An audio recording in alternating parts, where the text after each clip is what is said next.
ప్రవక్త, న్యాయాధిపతి ఏమండి, వారే ఇంకా అక్కడ యాజకుడు, అన్నీ ఆయనే. కాబట్టి ఆయనది ఒక విభిన్నమైన పోర్షన్. అయితే నేడు మనం ధ్యానించే ప్రార్థనాపరుడు దేవుని మందిరం కొరకై పాటుపడిన సేవకుడు. దేవునికి స్తోత్రం. అతడు ఎవరు? నెహమ్యా కొరకు ఈరోజు ధ్యానిద్దాం. ప్రార్థన చేసి నేను ప్రార్థనలో వెళ్తాను. మహోన్నతుడైన మా దేవ, ఈ బంగారు పాదాలకు వందనాలు చెల్లిస్తాను. ఈ దినము గొప్ప ప్రార్థనాపరుడు, పరిచారకుడు, కేవలం నీ మందిరం కొరకు పాటుపడిన గొప్ప శ్రామికుడు. ఆయన కొరకు ప్రభువా తండ్రి నాయన మాతో మాట్లాడండి. మా అందరిలో అటువంటి ఆత్మ, మందిరం కొరకు ప్రార్థించే ఆత్మ, పాటుపడే ఆత్మ, పనిచేసే ఆత్మ మాకు ఇవ్వమని, ఈ ప్రార్థన అంతానికి చివరికి మేము ఆ రీతిగా సిద్ధపడుటకు సహాయం చేయమని యేసయ్య నామంలో అడిగి వేడుకుంటున్నాను పరమ తండ్రి. ఆమేన్. దేవునికి స్తోత్రం కలుగును గాక. బైబిల్ గ్రంథంలో 401వ పేజీలో 401వ పేజీలో నెహెమ్యా గ్రంథం కనిపిస్తుంది. నెహెమ్యా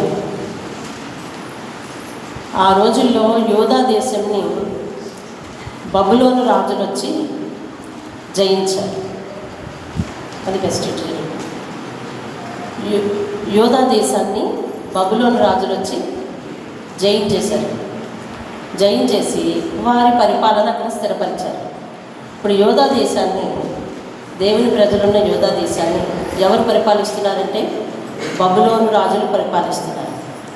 ఆ ప్రాంతాన్ని కొద్ది కాలం తర్వాత పర్షియా రాజు వచ్చి అక్కడ వారిని ఓడించి అక్కడ వారిలో కొందరిని బందీలుగా పట్టుకుపోయాడు వాళ్ళ దేశానికి. అర్థమైందండి? ఇప్పుడు జరుగుతున్నదే యోధా దేశంలో శత్రువుల పరిపాలన. మళ్ళీ దీని మీదకి వేరే శత్రువులు వచ్చారు. వచ్చి వీరిని కొట్టి వీరి స్థానంలో నుంచి ఈ ప్రదేశంలో నుంచి మరికొందరు యూదుల్ని పర్షియా దేశం తీసుకెళ్ళిపోయారు. అందులో నెహెమ్యా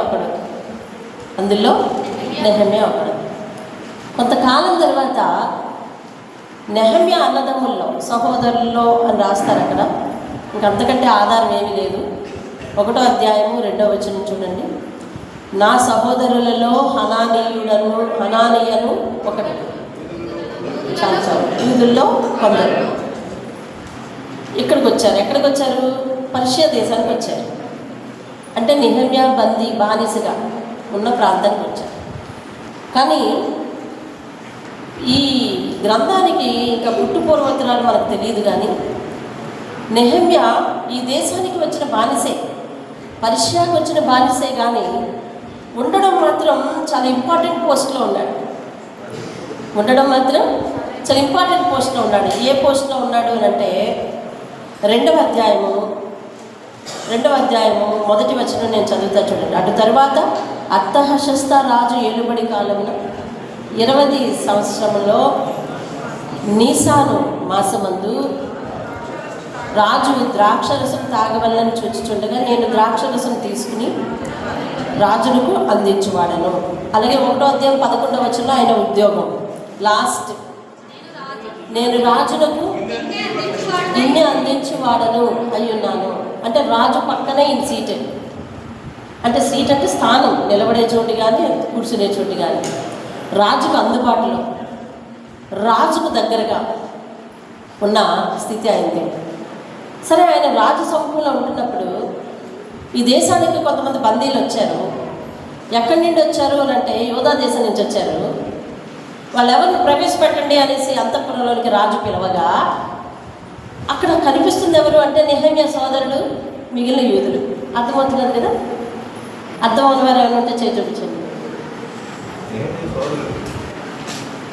ఇప్పుడు నెహెమ్యా ఎక్కడ ఉన్నాడు? పర్షియా దేశంలోనికి ఉన్నాడు. పర్షియా దేశంలో ఆయన రాజు పక్కన ఉంటుండగా ఈ పర్షియా వారు బబులోను అదే యూదా దేశం వెళ్ళి మరికొంతని గెలిచి పట్టుకొచ్చారు. ఆ పట్టుకొచ్చిన దాంట్లో నెహెమ్యా సహోదరులను మిగతా యూదులందరూ ఉన్నారు. రాజు ఎవరెవరిని తీసుకొచ్చారు పట్టుకురండి అని అంటే వాళ్ళంతా అంతఃపురంలో నిలబెట్టారు. వెంటనే చూస్తే నెహెమ్యా సోదరులను మిగిలిన వాళ్ళు ఉన్నారు. వెంటనే నెహెమ్యా కిందకి దిగి అక్కడికి వెళ్ళిపోయి అడుగుతున్నాడు. చూడండి 3వ వచనం. చెరపట్టిన వారిలో శేషింపబడిన వారు ఆ దేశంలో బహుగా శ్రమను నిందను పొందుచున్నారు. అంటే 2వ వచనం 3వ లైన్ చూడండి, 4వ లైన్ చూడండి. యూదులను గూర్చియు యెరూషలేమును గూర్చియు నేను వారిని అడుగగా వాళ్ళు ఏం చెప్పారంటే ఆ దేశంలో వారు బహుగా శ్రమను నిందను పొందుచున్నారు, మరియు యెరూషలేము యొక్క ప్రాకారము పడద్రోయబడినది, దాని గుమ్మములు అగ్ని చేత కాల్చబడ్డాయి అని నాతో చెప్పారు. ఈ మాటలు వినినప్పుడు నేను కూర్చుని ఏడ్చి కొన్ని దినములు దుఃఖముతో ఉపవాసం ఉండి ఆకాశమంతటి దేవుని ఎదుట విజ్ఞాపన చేసేదని. వినండి, ఈ మాటలు వినినంటనే అక్కడ రాసి ఉన్నవి మాత్రమే మనం ధ్యానించగలం. ఈ మాటలు వినినంటనే ఆయన వెంటనే కూర్చుని మరి దుఃఖపడి ఉపవాసం ఉండి ప్రార్థన చేశాడంట. అంటే ఎక్కడ పలకరించాడో అక్కడే కూర్చుని అలా ఉపవాసం ఉండి ప్రార్థన చేయడానికి అవుతుందా? అవదు. అంటే వెంటనే తన ఇంటికి తన నివాసం ఉన్న చోటుకి వెళ్ళిపోయినాడు అనమాట. మళ్ళీ రాజు సముఖానికి ఎప్పుడు వచ్చాడో తెలుసా? 2వ అధ్యాయం మొదటి వచనంలో 2వ లైన్. 25వ సంవత్సరంలో నీసాను మాసమందు. ఎన్నో సంవత్సరం అండి? నీసాను మాసమందు. మొదటి అధ్యాయం 2వ లైన్ చదవండి. 25వ సంవత్సరంలో కిస్లేపు మాసమందు. ఈ మొదటి సంఘటన జరిగినప్పుడు ఎప్పుడు? కిస్లేపు మాసం. అక్కడికి వెళ్తే రాజుగారి దగ్గరికి వెళ్ళేటప్పుడు ఈయన నీసాన మాసం సంవత్సరంలో హెబ్రీయులకు మొదటి నెల. అంటే ఇంచుమించు 4 నెలలు బ్యాక్ రావాలన్నమాట. ఇది 8వ నెల ఎంతో కిస్లేపు. అంటే ఇంచుమించు వారికి ఉన్న 12 నెలల్లో కిస్లేపు మాసం నుంచి నీసాన వరకు ఇంచుమించు 4 నెలలు 3 నెలల చిల్లరి ఆయన సెలవు పెట్టాడు. దేనికోసం తెలుసా? దేవుని మందిరం కొరకు కూర్చుని ఏడ్చి ప్రార్థన చేయడానికి. కిస్లేపు మాసంలో ఏ దినమున సెలవు పెట్టాడు తెలియదు, కానీ నీసాన్ మాసానికి మాత్రం 3 నెలలు గడిచిపోయాక మధ్యలో 3 నెలలు ఉన్నాయి. 3 నెలల చిల్లరి. మరి డ్యూటీలో ఎప్పుడు జాయిన్ అవుతారు? మళ్ళీ ఫస్ట్ తేదీనే కదా జాయిన్ అవుతారు. సెలవులు అనంతరం నీసాన్న మాసంలో వెళ్ళారు.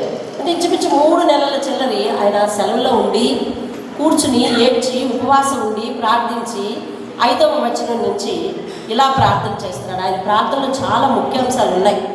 అవన్నీ ధ్యానించాలంటే 10 దినములైనా సరిపోవు. కానీ నేను అక్కడక్కడ ముఖ్యమైన విషయాలు మీకు చూపిస్తాను. 5వ వచనం. ఆకాశమందున్న దేవా, భయంకరుడమైన గొప్ప దేవా, నిన్ను ప్రేమించి నీ ఆజ్ఞలను అనుసరించి నడుచుకుని వారిని కటాక్షించి వారితో నిబంధన స్థిరపరచు వాడా అని దేవుణ్ణి కటాక్షించు దేవుడని చెప్పి ప్రార్థిస్తున్నాడు. తరువాత 6వ వచనం చివరిలో ఇశ్రాయేలీల పక్షముగా నేను చేయు ప్రార్థన అంగీకరించుము, చెవియొగ్గి ఆలకించు అని స్టార్ట్ చేస్తాడు.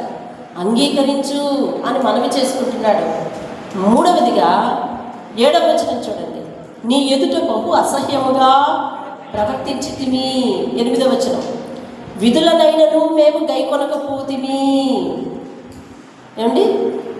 విధులనైనను మేము గైకొనకపోతిమి అని పాపమంతా తన మీద వేసుకుని ప్రార్థన చేస్తున్నాడు. అందుకే మాకు ఇలాంటి శ్రమ వచ్చింది, చిత్తగించు, మమ్మల్ని విడిపించు. 11వ వచనం.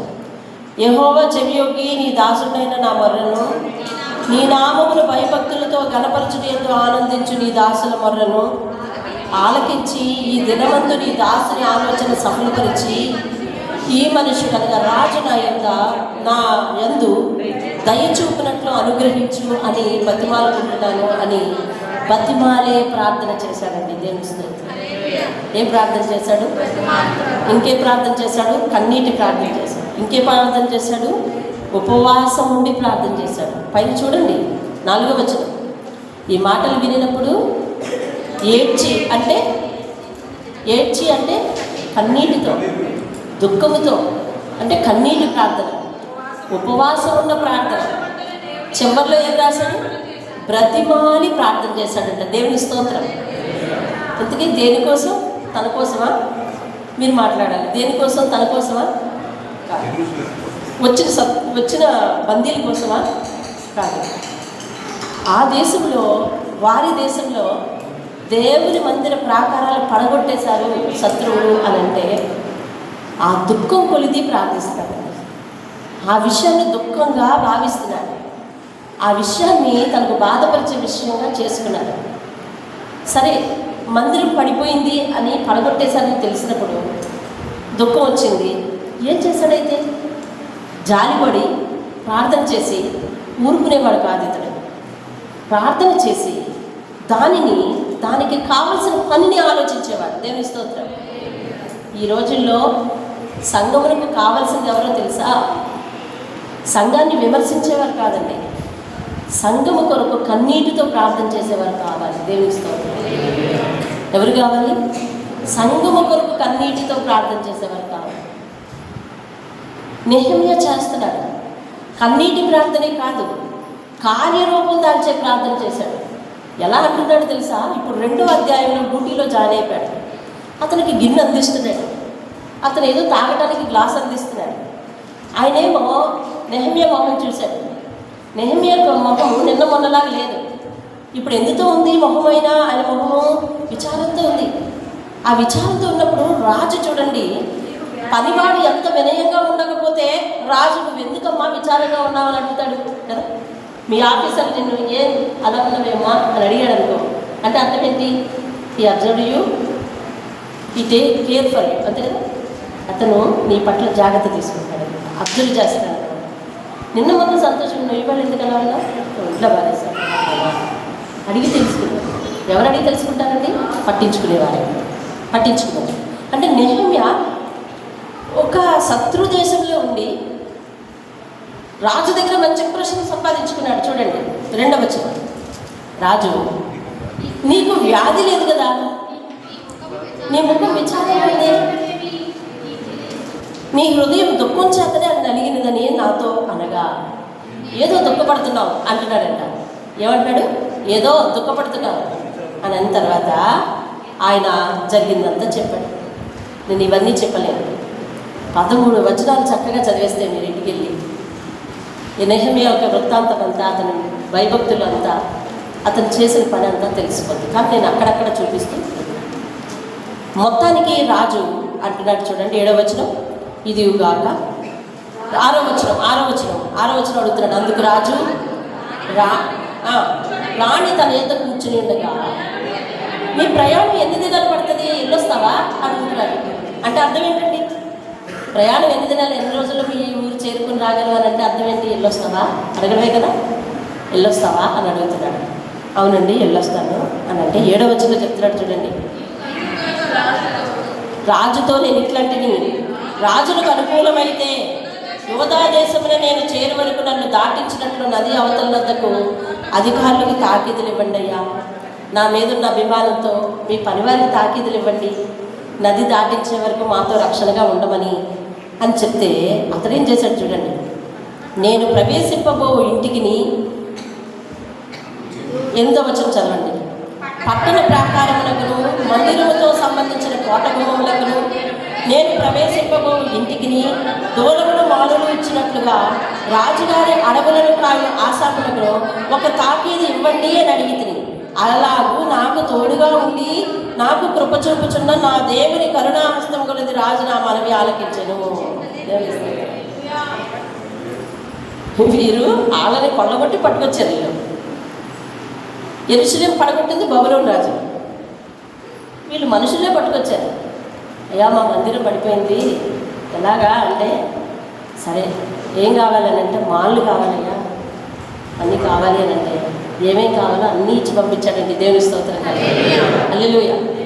ఒక బానిసకి ఆ దేశపు రాజు అంత సపోర్టివ్గా ఉన్నాడు అని అంటే, నువ్వు ఎక్కడున్నా నీ వినయం కాదని అవతల వారి మనసు మనం చూరగొనాలంటే, అవతల వారి మనసులో మనం స్థానం సంపాదించాలంటే, ఎంతసేపు నేను గొప్ప అని చెప్పుకోవడం వల్ల అవతల వారికి గొప్ప అనిపించదు. అవతల వారు చెప్పాలి, నీ వినయం గొప్ప, నీ పద్ధతి గొప్ప, నీ నిజాయితీ గొప్ప, నీ పనితనం గొప్ప అని చెప్పాలి. దేవుని స్తోత్రం కలిగి రైట్. ముందుకెళ్ళిపోదాం. 10వ వచనంలో ఒక వ్యక్తి ఉంటాడు, టోబియా, అమ్మోనీయుడైన టోబియా అనే దాసుడు. ఇశ్రాయేలుకు క్షేమము కలగచేయు ఒకడు వచ్చానని. ఎవరు వచ్చారు? ఒకడు నెహెమ్యా. ఇశ్రాయేలుకు క్షేమం కలగచేయు ఒకడు వచ్చానని విని ఏడుస్తున్నాడు. ఇప్పుడు ఎందుకని? ఇశ్రాయేలుకు విరోధితను అంటే ఎవడో వచ్చాడంట, ఇప్పుడు మన పని చల్లదు, ఇప్పుడు మళ్ళీ వచ్చి మొత్తానికి యెరూషలేము కట్టాలంటాడు, పూజ మొదలెట్టాలంటాడు, ఆరాధన మొదలెట్టాలంటాడు అని చెప్పి దుఃఖపడుతున్నాడంట. వీడి సంగతి చూడండి ఒక్కొక్కసారి. ముందు టోబియా సంగతి చూడండి, 2వ అధ్యాయం 19వ వచనం. అయితే హూనీయుడైన సన్బల్లటును అమ్మోనీయుడైన దాసులకు టోబియా అనువాడు అరబీయుడైన గెషెమును ఆ మాట విన్నప్పుడు మమ్మను హేళన చేసి మా పని తృణీకరించి. అంటే వీడు సపోర్ట్ చేస్తున్నాడా, విరుద్ధంగా మాట్లాడతాడు? హేళన చేసి. చూడండి, టోబియా అన్యుడు కాదని మీకు ఎలా తెలుసు? చూడండి, 2వ అధ్యాయం 10వ వచనంలో వీళ్ళని రక్షించడానికి నెహెమ్యా వచ్చాడని ఏడ్చాడు. 2వది ఇక్కడ హేళన చేస్తున్నాడు. 3వది 4వ అధ్యాయం 3వ వచనం చదువు. 4వ అధ్యాయం 3వ వచనం చదువు. మరియు అమ్మోనీయుడైన టోబియా అతని యొద్దన నుండి వారు కట్టిన దానికి పైకి ఒక నక్క ఎగిరినా ఆ రాతి కూడా పడిపోవును. మా దేవా ఆలకించి, మేము తిరస్కారం నొందిన వారము. అంటే వారు కట్టిన గోడ వారు కడుతున్నారన్నమాట. ఎలా కడుతున్నారో మీకు చెప్తాను నేను. కట్టిన గోడ ఒక నక్క ఎగిరితే పడిపోద్దురా, అలా కట్టారు అని హేళన చేస్తున్నాడంట. అర్థమవుతుందండి? ఇంతకీ ఇది అన్యుడు కాదు. చూడండి, మీకు ఇది అడ్రస్ మీకు చెప్తాను. అన్యుడు కాదు, ఇశ్రాయేలీయుడే, అన్యుడు కాదు. చూడండి, 4వ అధ్యాయము 7వ వచనం చదువు. టోబియా చదివారు కదా. టోబియా గురించి 8వ వచనం చదవండి. మిగుల కోపపడి యెరూషలేము మీదకి యుద్ధమును వచ్చి పని ఆటంకపరచాలని వారందరూ కట్టుకట్టి మమ్మల్ని కలతపరచగా. మళ్ళీ మన వాళ్ళు యుద్ధానికి వస్తారు. ఎవరొకరు యుద్ధానికి వస్తారా బాబు, మీరు ఇంత కష్టపడి కడుతున్నారు కానీ ఎవరొకరు యుద్ధానికి వస్తారు, మళ్ళీ పడగొట్టేస్తారు. ఎందుకు కట్టారు? అందులోనూ ఒక నక్క దాటితే మీ గోడ పడిపోద్ది, అంత బాగా కట్టారు మీరు అని హేళన చేసి వాళ్ళని నిరుత్సాహపరుస్తున్నారు. వీళ్ళేం ప్రార్థన చేస్తున్నారు? మా దేవునికి ప్రార్థన చేసి వారి భయము చేత రాత్రి మగళ్ళు కావలి వచ్చిందంటే వాళ్ళు ఎవరు వచ్చి పడగొట్టే కదా, వీళ్ళే పడగొట్టేసేలాగా ఉన్నారని చెప్పి వాళ్ళు ఎలాగ పనిచేశారంటే తెలిసింది. 17వ వచనం చదవండి, ఎలా పనిచేశారో వాళ్ళు. గోడ కట్టువారును, బరువులు మోయవారును, బరువులు ఎత్తువారును ఒక్కొక్కరు ఒక్క చేతితో పనిచేసి ఒక్క చేతితో ఆయుధం పట్టుకుని ఉన్నారంట. వీళ్ళకి దేవుని పని మీద ఇంత శ్రద్ధ ఎలా వచ్చింది? కారణం ఎవరు చెప్పినా నెహెమ్యా. దేవుని పని మీద ఇతరులకు శ్రద్ధ కలగేలాగా చేయాలి అంటే సంఘంలో ఒక్కడు చాలండి. ఆ ఒక్కరు నువ్వైతే బాగుంటుంది. దేవుని శ్రద్ధ. సంఘాన్ని నీరసపరిచేవాళ్ళు కాదు, సంఘాన్ని హీనపరిచేవాళ్ళు కాదు, సంఘం గురించి చెడుగా మాట్లాడేవాళ్ళు సంఘానికి అసలు అవసరం లేదు. దేవునికి సంఘం కొరకు ఏడ్చి కన్నీరు కాచి ఉపవాసముడు ప్రార్థన చేసేవాళ్ళు దేవుడికి. ఒక్కడి మాట ఒక్కడి బలం సంఘం అంతా ఐక్యంగా కట్టుబడేటట్లు ఉండాలి. దేవుని స్తోత్రం. నెహెమ్యా ఒక్కడు నిలబడ్డాడు. మీరు ఒకసారి చూస్తారా? సమయం అవుతుంది కానీ మీకు చూపిస్తాను. 3వ అధ్యాయము లాస్ట్ లైన్. 3వ అధ్యాయం 1వ వచనం లాస్ట్ లైన్. 1వ వచనము లాస్ట్ లైన్ కాదు, 2వ లైన్ చూడండి. హమ్మయ్య అతని పేరు గోపురం వరకును హనన్యాలు గోపురం వరకును ప్రాకారం కట్టి ప్రతిష్ఠించింది. ఫస్ట్ ఒక ప్రాకారం, ఒక చిన్న ముక్క గోడ కట్టి ప్రార్థన చేశారు. 2వ వచనం చూడండి. అతనిని ఆనుకొని, చాలు అందులోనే చివరి లైన్ చూడండి. వారిని ఆనుకొని చాలు చాలు, ఇంకా మనకు పేర్లు అవసరం లేదు.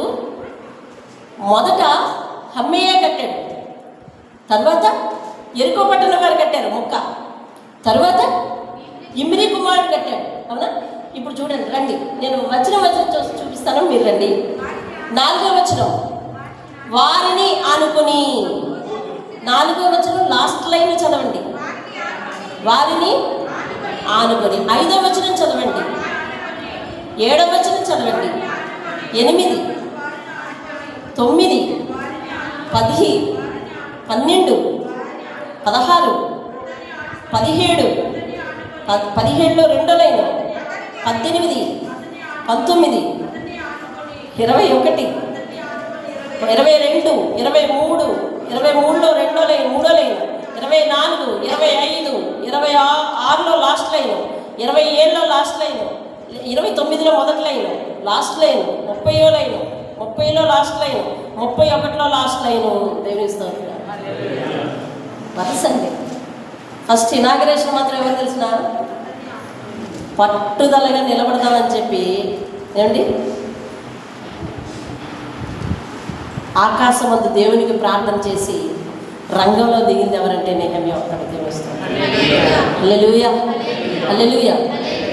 అతడు వచ్చి చిన్న ముక్క గోడ కట్టిన తర్వాత ప్రార్థన చేస్తే అక్కడి నుంచి వాళ్ళు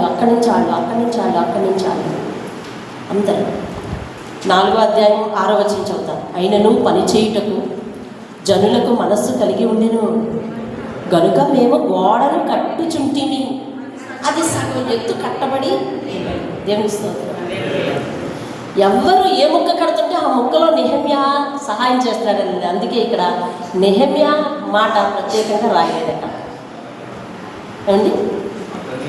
అతన్ని అనుకుని ఎవరెవరు కడుతూ ఉంటే వాళ్ళని ఆనుకొని సహాయం చేసుకుంటా పోతా ఉన్నాడంతే. ఎవరు బెదిరిస్తుంటే దగ్గర నిలబడి ధైర్యం ఇస్తూ ఉన్నాడంతే. ప్రార్థన చేస్తున్నాడంతే. వాళ్ళు వచ్చి బెదిరించిపోతే ఇంత కడుతున్నారు, యుద్ధానికి వస్తారు పోతే అని హేళన చేస్తుంటే ప్రార్థన చేస్తున్నాడు. ఇలా కాదు, మనం పని చేద్దాం, ఓ చేత్తో కత్తి పట్టుకుందాం, ఓ చేత్తో బరువులు మోసుకొని పని చేసుకుందాం అని అంటే అలాగా సహకరిస్తున్నాడు, అలాగే డైరెక్షన్ చేస్తున్నాడు. ఎంత కష్టపడుతున్నాడో ఒక వ్యక్తి చూడండి. దేవుని స్తోత్రం. చరిత్రలో ఇటువంటి వాడిని మనం చూడలేము.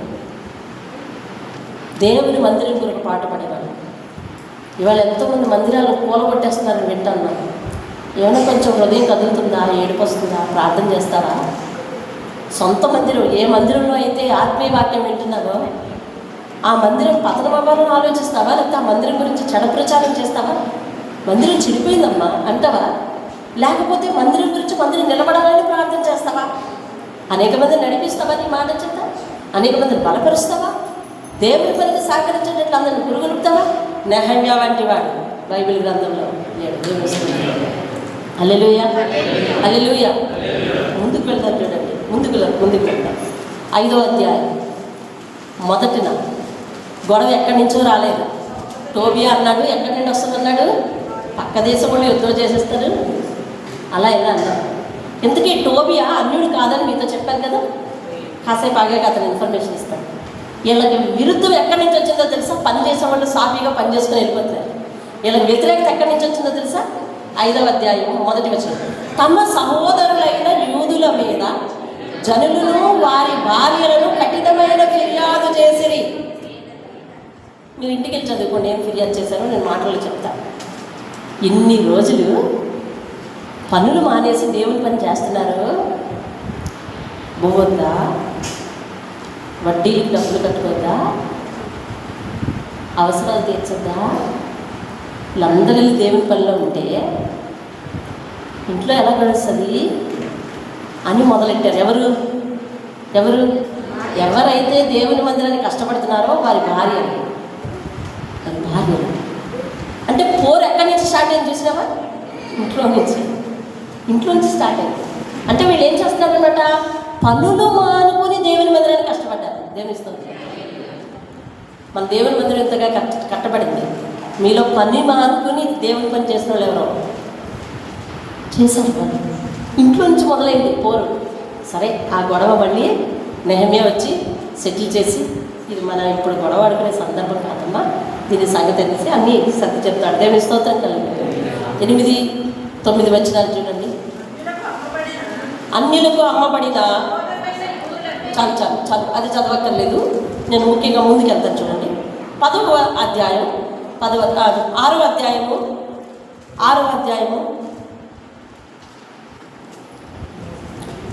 8వ వచనం. ఈ పని చేయలేకుండా మేము అసక్తుల మగుదమనుకుని వారందరూ మమ్మల్ని బెదిరింప చూచిరి, కానీ నేను ఇటువంటి కార్యములకు మేమెంత మాత్రమో చేయవారం కాదు, వీటిని మీ మనసులో నుండి నీవు కల్పించుకొంటివని అతని యొద్దకు నేను వర్తమానం పంపితిని. దేవా, ఇప్పుడు నా చేతులను బలపరచుము. దేవుని స్తోత్రం. ఎవరు ప్రార్థిస్తున్నారు ఇలాగా? నెహెమ్యా 13వ అధ్యాయం 14 వచనం చదువు. 13వ అధ్యాయం 14 వచనం. 13వ అధ్యాయం. నా దేవా, ఏమండి, ఈ విషయంలో నన్ను జ్ఞాపకం ఉంచుకోమని, నా దేవుని మందిరములకు దాని ఆచారంలో జరుగుబాటుకు నేను చేసిన ఉపకారములను మరువకు. 31వ వచనం. మరియు కావలసి వచ్చినప్పుడల్లా కట్టెల అర్పణను ప్రథమ ఫలమును తీసుకుని వచ్చినట్లుగా నేను నియమించింది. నా దేవా, నేనే నన్ను జ్ఞాపకం చేసుకో. దేవుడు నేను ఏమని సంబోధిస్తున్నాడు తెలుసా? నా దేవా అని సంబోధించి, బాధ వచ్చిన, సిస్టమ్ను సరిచేయాలన్నా, భయం వచ్చిన, హేళన చేసిన, నా దేవా అని ప్రార్థన చేస్తున్నాడు. దేవునికి స్తోత్రం కలుగు. హల్లెలూయా. 10వ అధ్యాయం ఒకసారి 8వ అధ్యాయంలో మీకు ఒక విషయం చూపిస్తాను. 8వ అధ్యాయం మొత్తానికి వీళ్ళు కట్టడం పూర్తయిపోయిందండి. 8వ అధ్యాయము 2వ వచనం. యాజకుడైన ఎజ్రా 7వ మాసము మొదటి దినమున, నీసాను మాసం ఎన్నో నెలని చెప్పాను? మొదటి నెల. ఇప్పుడు వీళ్ళు ఎన్నో మాసాలకు వచ్చారు?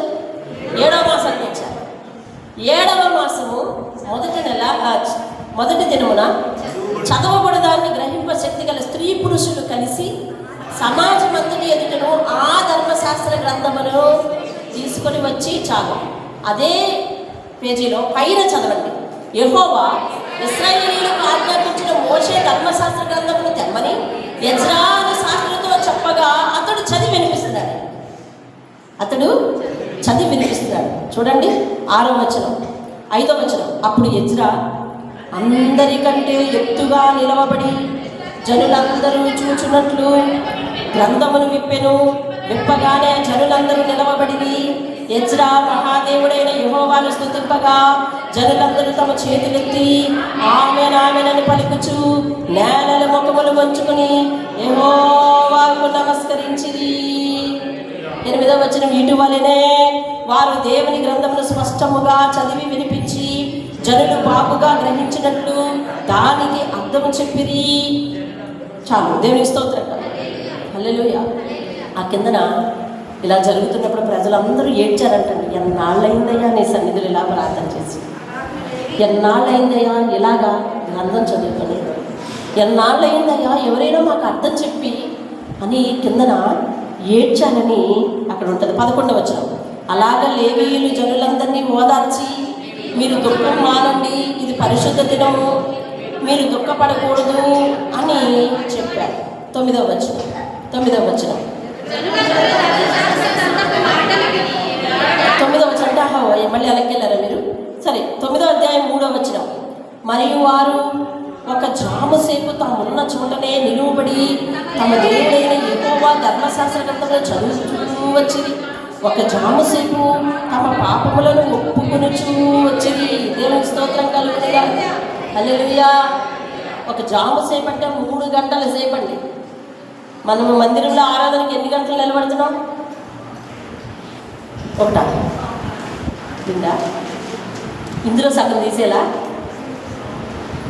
పావు గంట కూడా ఎక్కువ ఉన్నట్లేదు మనం ఆదర బేదలను బట్టి. ఇంక రేపొద్దున ఎండలు ముదిరే కొద్ది ఇక్కడ అన్నీ తెగిపోతుంటాయేమో కదా. 3 గంటల సేపు గ్రంథాన్ని నిలువబడి చదివి, నిల్చుండి చదివి, వాక్యం కరువైంది కాబట్టి వారిలో అలాంటి నిరీక్షణ వచ్చింది. మనకి వాక్యం విరివిగా దొరుకుతుంది కాబట్టి మనలో అలాంటి నిరీక్షణ రాదు. మీకు అర్థమైందా దేవుడు మాట్లాడుకుంటే? వాక్యం ఎక్కడెక్కడ దొరుకుతుంది సురేష్? చెప్ప మందుల్లో దొరుకుతుంది, ఇందులో కూడా దొరుకుతుంది. తిప్పితే చాలు ఇంకో ఆయన వచ్చేస్తారు, అలా తిప్పితే చాలు ఇంకో ఆయన వచ్చేస్తారు, ఇలా తిప్పితే చాలు ఢిల్లీలో ఆయన వస్తారు, అలా తిప్పితే చాలు. అర్థమైందండి. అమెరికాలో భాష గారు కూడా వస్తారు లేదు.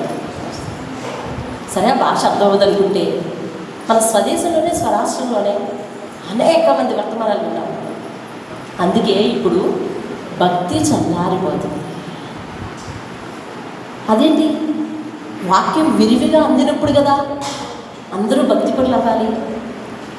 వాక్యం ఎందుకు విరివిగా అందుతుంది తెలుసా? ఈ లోకము కొంతకాలంలో ఆరిపోబోతుంది. అందుకని తుదలో చివరిలో ఉన్నప్పుడు పని స్పీడ్ చేయాలి. అవునా కదా? తుదలో ఉన్నప్పుడు ఏం చేయాలండి? పని స్పీడ్ చేయాలి. అందుకని దేవుడు తన పనిని, తన సువార్త వెదజల్లే పనిని చాలా విరివిగా చేస్తున్నాడు. అందుకని అందరూ ఈ లోకం అంతమవుతుందన్న సంగతి అందరికీ అర్థమవుతుంది. అందుకనే విరివిగా పాపం చేస్తున్నారు, విరివిగా పాపం చేస్తున్నారు. తెలుసా? నిజంగా ఈ పాపానికి భూమి మీద జరిగే పాపానికంటే భూమి కింద జరిగే పాపం ఎక్కువ అంట. అది తప్ప అవును. ఎన్నో ప్రదేశాలలో అండర్ గ్రౌండ్ మాఫియా ఘోరమైన పాపానికి తెరలు తీస్తున్నాయి. తెలుసు, ఘోరమైన పాపాలకు అవి ఏమంటారు, వాటిని వర్క్షాప్లు అయిపోయినాయి. తెలుసు, కొన్ని దేశాలలో మహిళలు, కొన్ని దేశాలలో పిల్లలు అర్ధంతరంగా మాయమైపోయి, అర్థమవుతుందండి, వాళ్ళ యొక్క అవయవాల అమ్మకం అండి. వాళ్ళ దగ్గర నుంచి వదిలి ఎవడో ఊహించి చెప్పాడంట, అదేదో ఎడ్రినలిన్ అనే ఏదో ఒక ఎంజైమ్ అనుకుంటాను, నాకు సరిగా తెలియదు. అది భయపడుతున్నప్పుడు పిల్లల దేహం నుంచి ఉత్పత్తి అవుతుందట. భయంలో ఉన్నప్పుడు మాత్రమే మెదడు రిలీజ్ చేస్తుందట.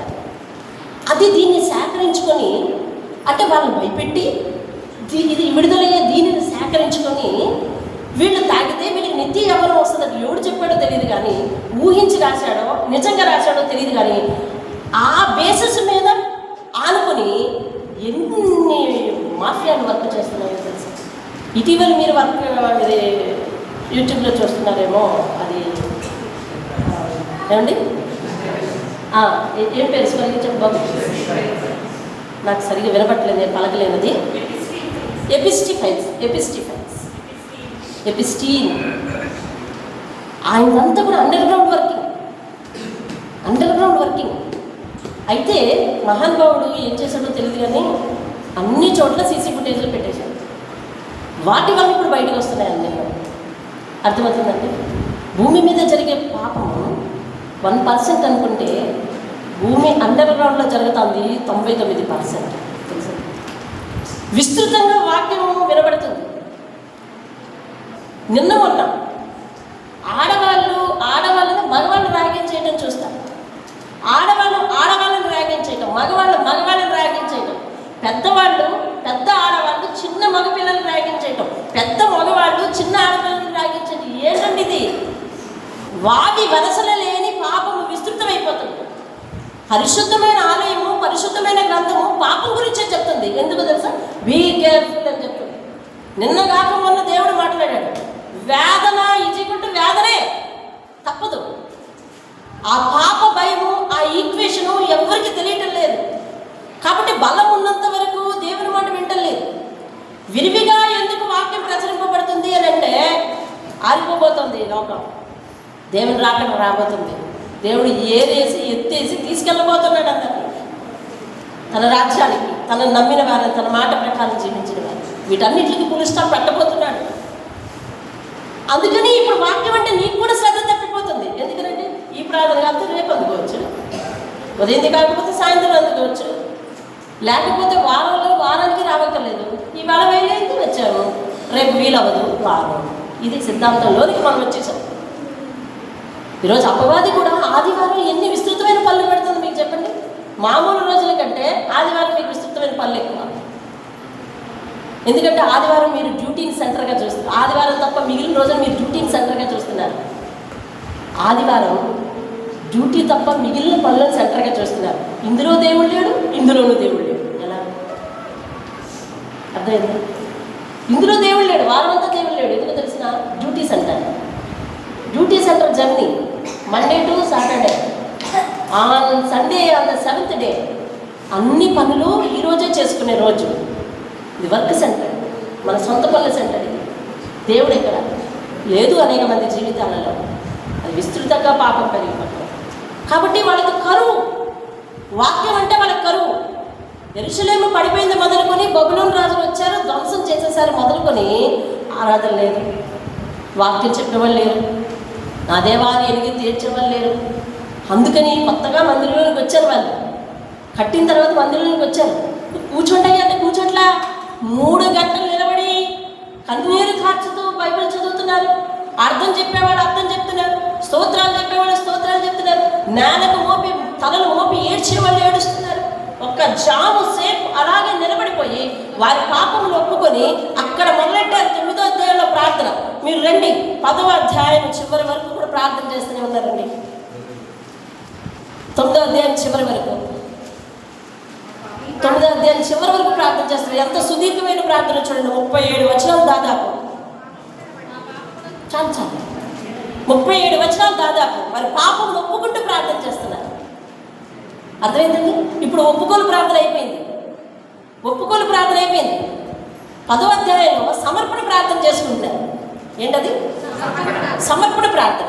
అందులో నేను ఒకటి చదువుతా చూడండి. 27వ వచనం. అయితే జనులలో మిగిలిన వారు అనగా దేవుని ధర్మశాస్త్రములకు విధేయులవునట్లు దేశపు జనుల్లో ఉండకుండా తమను వేరుపరుచుకుని యాజకులు, లేవీయులు, ద్వారపాలకులు, గాయకులు, నెతనీయులు అందరూ దేవుని దాసులైన మోషే ద్వారా నియమించబడిన దేవుని ధర్మశాస్త్రాలను అనుసరించి నడుచుకునొచ్చు మన ప్రభువైన యెహోవా నిబంధనల కట్టడలను ఆచరించమని శపథముని ప్రమాణము చేయుటకు కూడిరి. ఇదేంటిది? సమర్పణ ప్రార్థన కదా. ఇందాకది ఏంటండి? పశ్చాత్తాప ప్రార్థన, ఒప్పుకోలు ప్రార్థన. ఇప్పుడు ఇది ఏంటిది?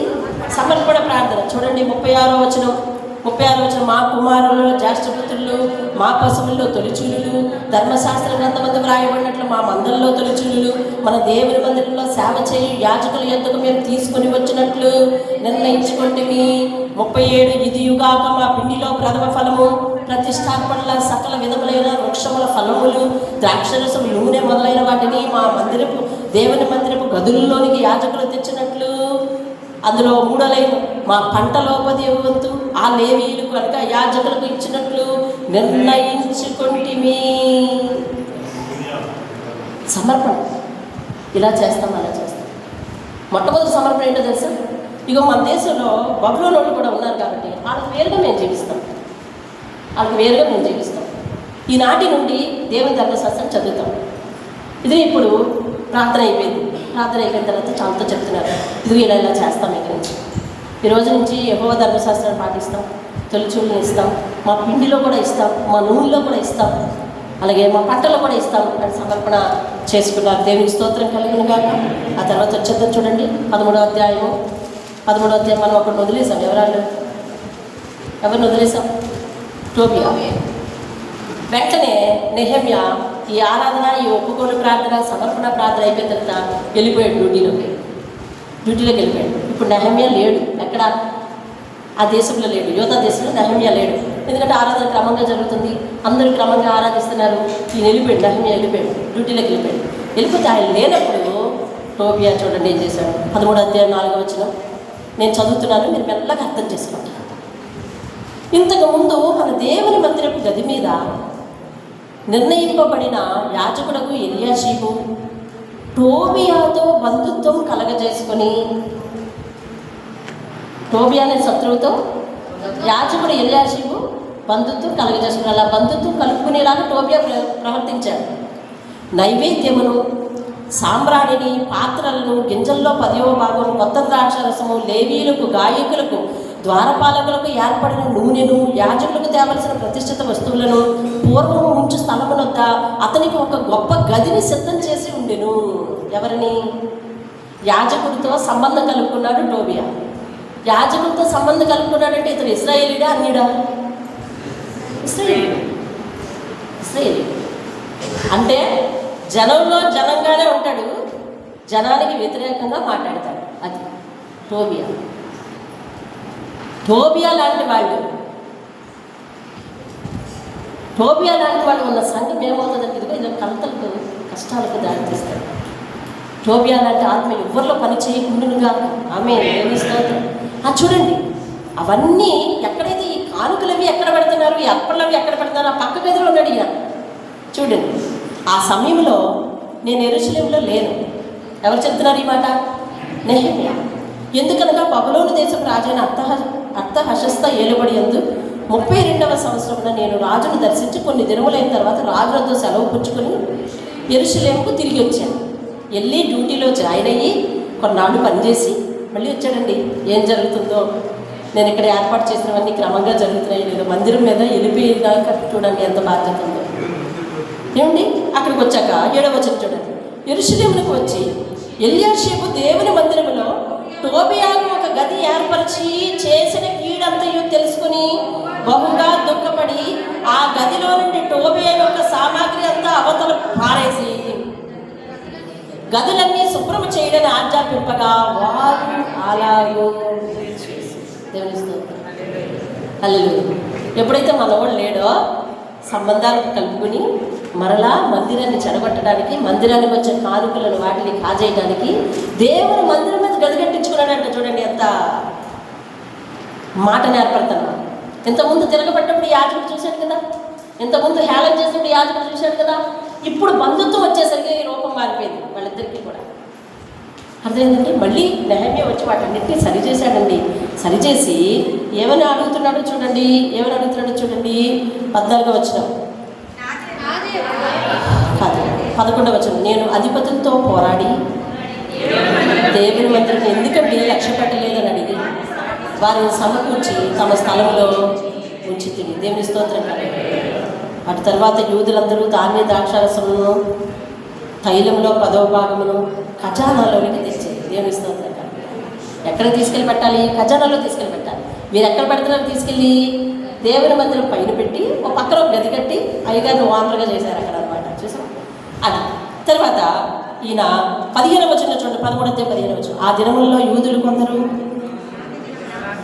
విశ్రాంతి దినమున ద్రాక్ష తోటలు తొక్కుటి, గింజలు తొట్లలో పొయ్యి, గాడిదల మీద బరువులు మోపుడి, ద్రాక్షరసులు, ద్రాక్ష పండ్లు, అంజూరు పండ్లు, నానా విధములైన బరువులు విశ్రాంతి దినమున యెరూషలేముకు తీసుకుని వచ్చి చూచి ఈ ఆహార వస్తువులను ఆ దినమును అమ్మిన వారిని గద్దించి తిని. 17వ వచనం. అంతటి యూదుల ప్రధానులు నేను ఎదురాడి విశ్రాంతి దినమును నిర్లక్ష్య పెట్టి మీరెందుకు దుష్కార్యం చేయించున్నారు అని విశ్రాంతి దినం గురించి ఒక హెచ్చరిక చేశాడు. దేవుని స్తోత్రం. అంటే ఈ ప్రజలు మొన్నటి వరకు నిలబడి ఏడ్చి ప్రార్థన చేశారు, కానీ అందులో కొంతమంది మళ్ళీ ఆదివారం వచ్చేసరికి పళ్ళుకి వెళ్ళిపోతారు. ఆదివారం వచ్చేసరికి పళ్ళుకి వెళ్ళిపోతారు. ఏమయ్యా మళ్ళీ విశ్రాంతి దినాన్ని నిర్లక్ష్యం చేస్తున్నారని గద్దించండి అని వచ్చి 23వ వచనం. ఆ దినముల్లో అష్టోదు, అమ్మోదు, మోయాబు సంబంధులైన స్త్రీలను వివాహము చేసుకుని కొందరు యూదులు నాకు కనబడింది. ఏమండి, అప్పుడు వారితో చెప్పాడు, అయ్యా అన్ని స్త్రీలను ఎలా వివాహం చేసుకున్నారయ్యా, దేవుని నమ్మిన వారయ్యండి అని వాళ్ళని గద్దించాడు. వాళ్ళందరూ కూడా చివరికి మేము ఆదివారం మానము, అన్ని స్త్రీలను వివాహం చేసుకోము అని చెప్పి వాళ్ళు కూడా సమర్పణలోనికి వచ్చారు. దేవుని స్తోత్రం కలిగి. నిజమైన ఆత్మీయుడు ఎలా ఉంటాడు అంటే, ఒక చెడు వార్త వినిన వెంటనే దాని కొరకు దుఃఖపడి వెంటనే ప్రార్థన చేసి వెంటనే ఉపవాసం ఉండి ఏమండి వెంటనే దానికి తిరిగి పని చేస్తాడండి. దేవుని స్తోత్రం. అది ఆత్మీయుని లక్షణం. నెహెమ్యా గొప్ప ఆత్మీయుడు, గొప్ప ప్రార్థనాపరుడు.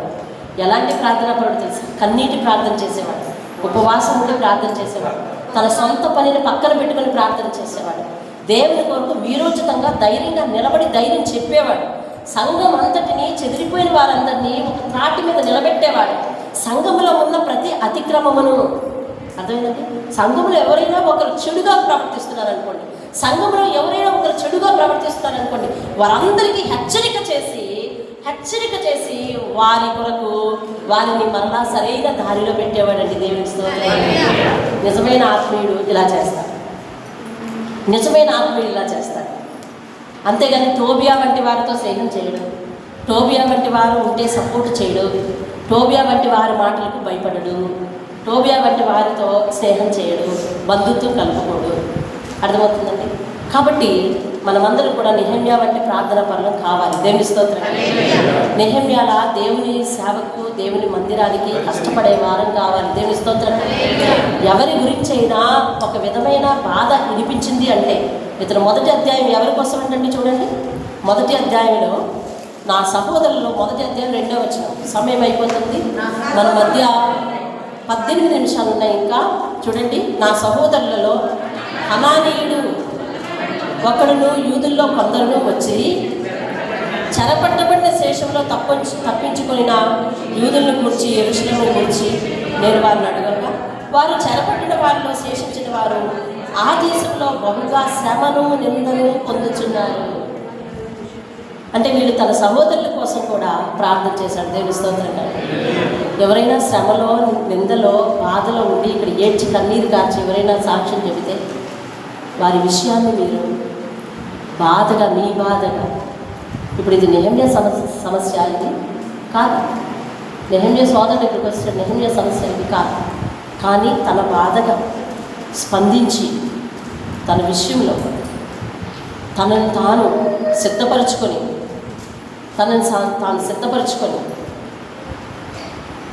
అధికారి దగ్గర పనిచేస్తూ ఉండగా, శత్రు దేశంలో ఉండి కూడా, బానిసగా ఉండి కూడా ఆ అధికారిని రిక్వెస్ట్ చేసుకొని సెలవు పెట్టుకొని దేవుని పనికి వచ్చాడండి. దేవుని స్తోత్రం. ఏం చేశాడండి? సెలవు పెట్టుకొని దేవుని పనికి వచ్చాడు.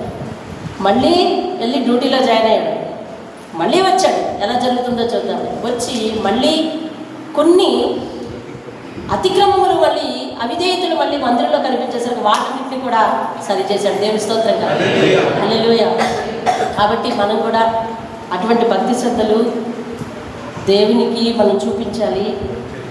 ఏమండి, బయటికేమో వ్యతిరేకంగా మాట్లాడి లోపల రాజీ పడే విధానం, లేదా బయటకు రాజీ పడుతున్నట్టుగా మాట్లాడి, ఏమండి లోపల రాజీ పడుతున్నట్టు మాట్లాడి బయటేమో వ్యతిరేకంగా మాట్లాడే టోబియాలు ఉండడానికి వీల్లేదు. అటువంటి వారి కొరకు ప్రార్థన చేద్దాం. అటువంటి వారి కొరకు ప్రార్థన. నేను ఎన్నో మందిరాల గురించి విన్నాను. చిన్న గొడవ వచ్చిందంట, మొత్తం మందిరం చీలిపోయిందంట. నన్ను వాక్యాన్ని పిలిచారు అక్కడికి. నేను వెళ్ళి ఆ మందిరంకి వెళ్ళిపోతాను. అది కాదండి అనుకుంటాను. మరి ఏ మందిరం అంటే ఇలా వెనక్కి తిరిగి చూసేసరికి ఇక్కడ మందిరం ఉంది. ఒక్క మందిరం, ఈ మందిరానికి ఆ మందిరానికి మధ్యలో రోడ్డు, రెండు ఇలా క్రాసులు ఉన్నాయన్నమాట. అదేంటి ఒకే చోట 2 మందిరాలు? మీకు చాలాసార్లు చెప్పినట్టున్నాను నేను ఈ విషయం. ఈ ఒకే చోట 2 మందిరాలు ఏంటి? ఇదంతా ఒక మందిరంగానే ఉండేదండి, ఈ మందిరంగానే ఉండేది. కానీ ఒకళ్ళు లేచాడు, వ్యతిరేకంగా గొడవ పెట్టాడు, తన కులస్తులందరినీ తీసిపోయాడు, అటువైపు పెట్టాడండి. వాళ్ళు కూడా అలాగే వెళ్ళిపోయారు అని చెప్తున్నారు. అర్థమైందండి? ఏ ప్రాతిపదికన, కుల ప్రాతిపదికన, లేకపోతే పెద్దరిక ప్రాతిపదికన, లేకపోతే నీ తెలివితేటల ప్రాతిపదికన సంఘాన్ని విడదీయటానికి వీలు లేదు. ఏమండి, అయ్యో నేను చాలా ఆశ్చర్యపోయాను. ఏం వాక్యం ఆలకిస్తున్నారు, ఏంటి ఇలాగా వచ్చింది పరిస్థితి?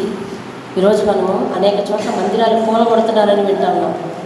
మందిరాలు ఎవరో అన్యులు వచ్చి, బయట వారు వచ్చి, బయట మతస్థులు వచ్చి మందిరాలను కూలగొట్టడం అది ఒక ఎత్తు అయితే, లోపల ఉండే చెద తింటున్నట్టుగా సంఘాలను తింటున్న వారు కూడా చాలా మందిరాల్లో ఉన్నారు.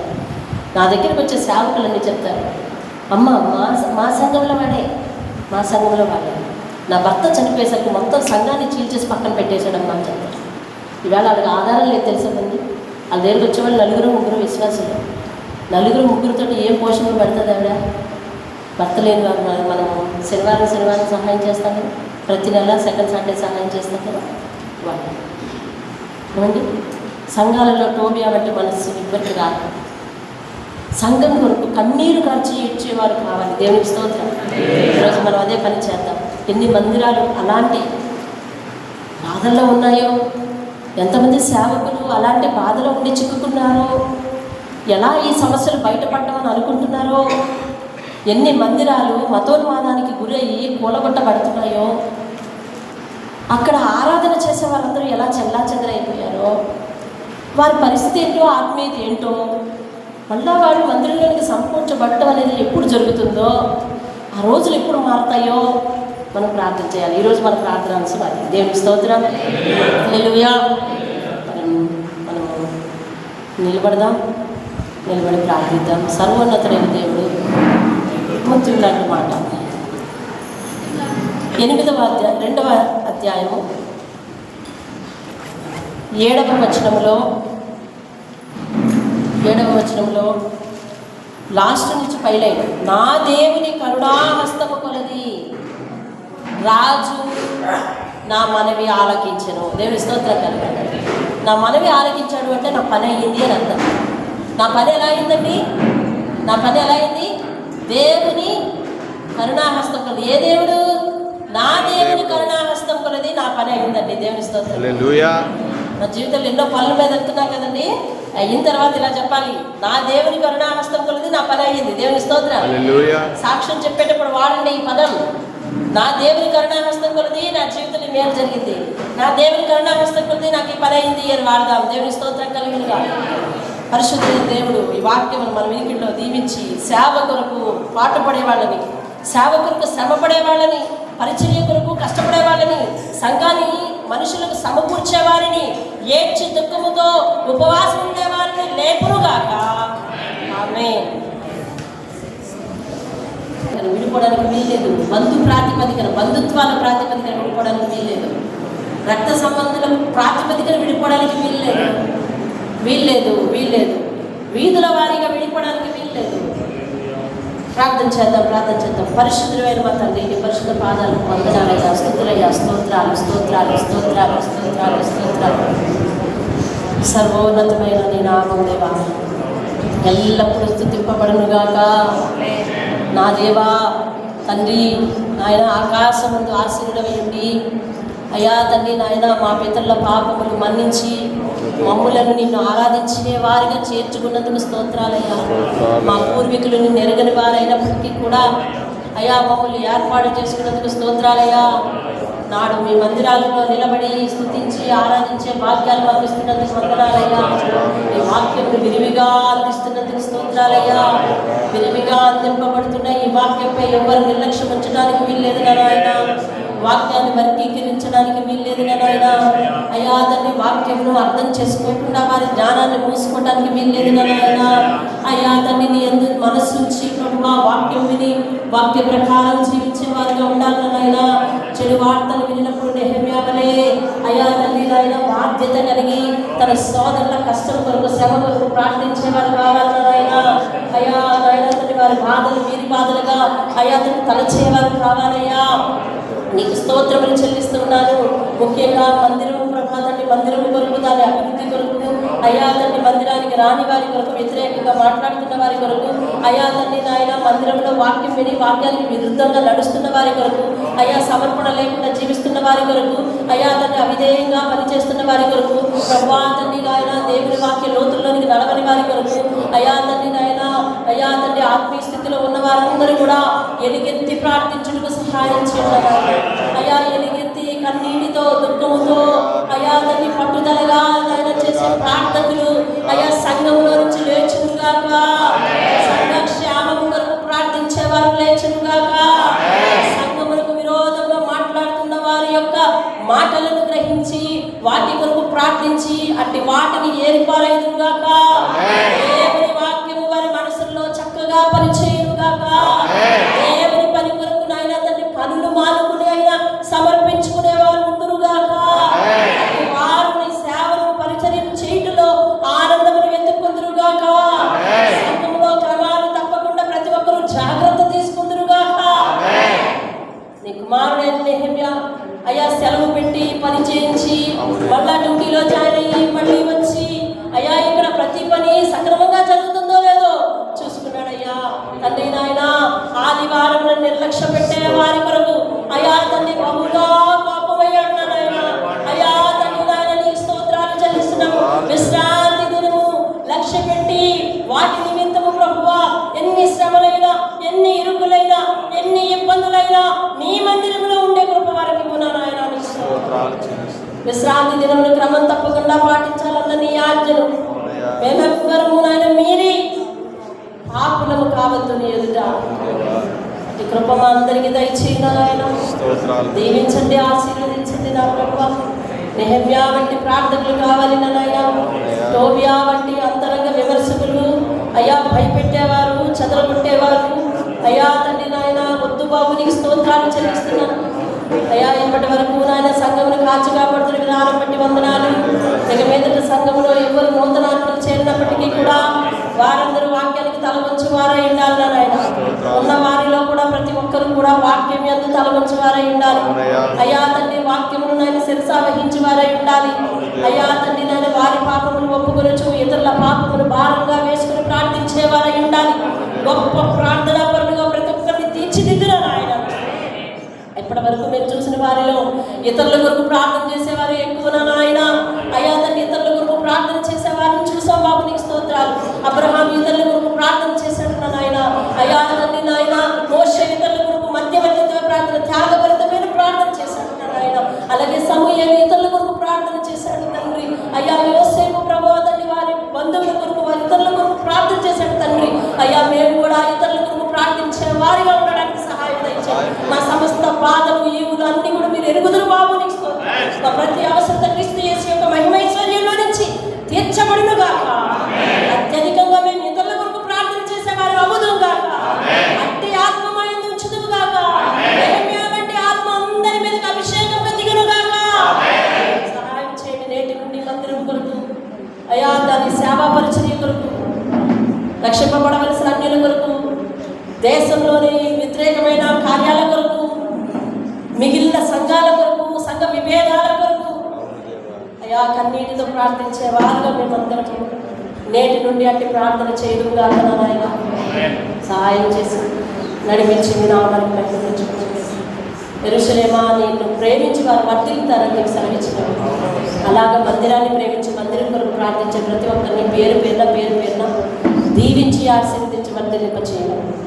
యేసు నామములో దీని సేవకురాలు వారందరినీ నీకు అప్పగించుకుంటున్నాను తండ్రి. ఆమేన్ ఆమేన్. యేసు రక్తమే జయము, శిలువ రక్తమే జయము. ప్రభు యేసు నామమే సంపూర్ణ విజయం కలుగును. అపవాది క్రియలకు ఆమేన్.